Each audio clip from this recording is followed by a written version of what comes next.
Vitajte v sérii videí o stereotypoch v sociálnom poľnohospodárstve.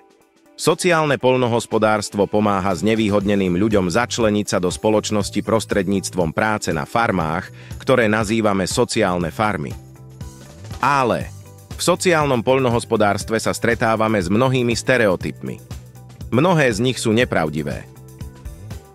Postavme sa im a vyvráťme ich v našej sérii videí.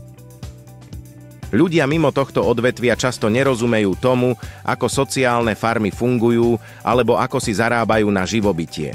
Často si myslia, že ide o inštitúcie, ktoré sú platené predovšetkým z daní.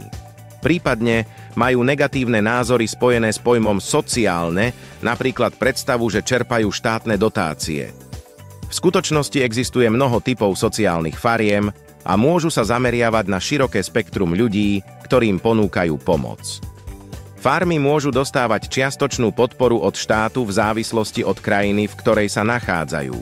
Často však majú vlastné podnikanie, predávajú produkty farmy a zameriavajú sa na agroturistiku. Sociálne farmy ponúkajú aj čiastočnú starostlivosť o ľudí, o ktorých by sa inak musel postarať štát, čím zmierňujú náklady štátu.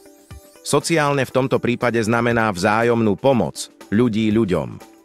Pozrite si naše ďalšie materiály, ktoré sme vytvorili v rámci projektu SoFarm Erasmus. Veríme, že sa následne stanete fanúšikmi sociálneho poľnohospodárstva.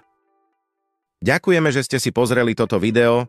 Sledujte oficiálnu webovú stránku projektu SoFarm alebo naše ďalšie kanály, napríklad Facebook alebo LinkedIn. Tento obsah vznikol vďaka medzinárodnej spolupráci 6 odborných partnerov a je financovaný Európskou úniou.